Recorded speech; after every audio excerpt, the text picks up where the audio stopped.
O Brasil é um país extremamente desigual. São muitas as perversidades do sistema.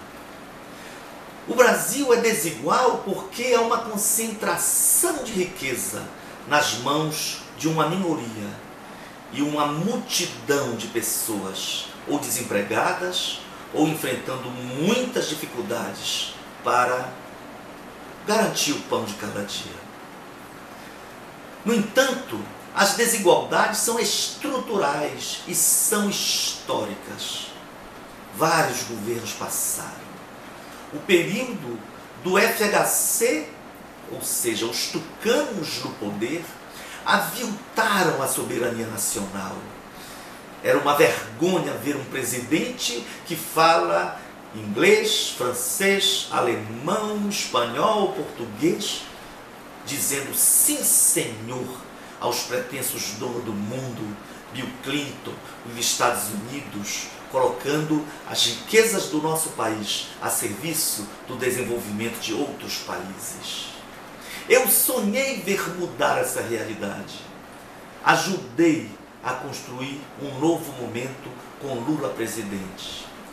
Uma conjuntura favorável de crescimento econômico possibilitou programas sociais importantes sob o comando de Lula.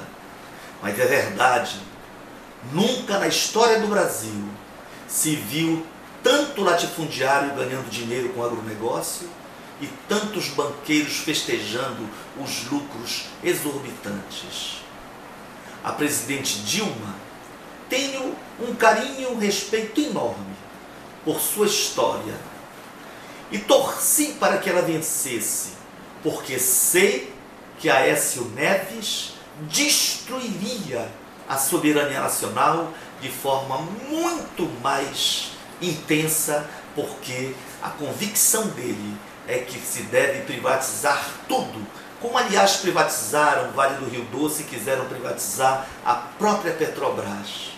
Na condição de deputado, cidadão brasileiro, cidadão paraense, tenho assomado à tribuna para defender os interesses do povo, dos trabalhadores em geral, dos servidores que estão em greve, porque não aceito as desculpas do governo de que é necessário um ajuste fiscal para dar ainda mais lucro a banqueiros, aos poderosos do mundo, à custa da situação de miséria do nosso povo.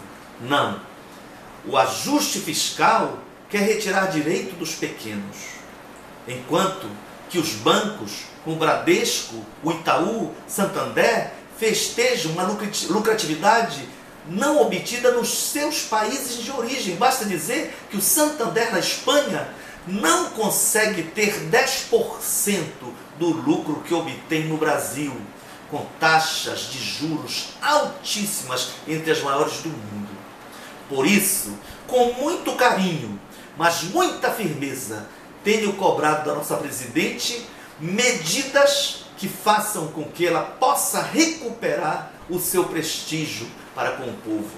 No entanto, se as políticas comandadas pelo ministro Levi prevalecerem, se esse for o caminho escolhido por ela, dificilmente conseguirá ter o povo do seu lado, porque ninguém pode apoiar redução de salários, o aumento da inflação, redução de direitos previdenciários, como, por exemplo, a redução do acesso a seguro-desemprego, seguro-defeso, seguro-doença e auxílio-doença e até a pensão por morte.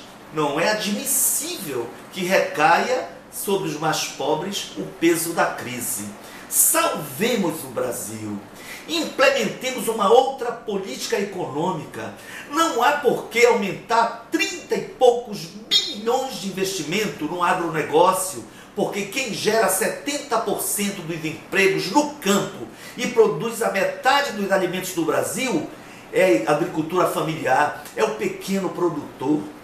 Não é possível que bilhões e bilhões sejam injetados nas universidades privadas, quando as universidades públicas estão aí disponíveis para garantir educação gratuita de qualidade para a nossa juventude, para o nosso povo. e onde estão os professores academicamente mais bem formados e os que desenvolvem as pesquisas mais avançadas na América Latina. O caminho tem que ser outro.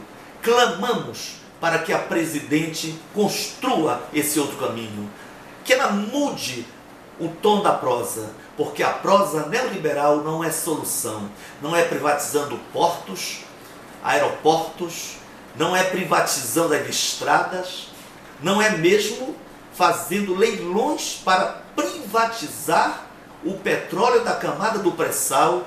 Este caminho que os poderosos dizem ser o melhor, não é o caminho que o povo espera da nossa presidente, por quem eu nutro respeito e carinho, mas não posso, na condição de representante do povo, concordar.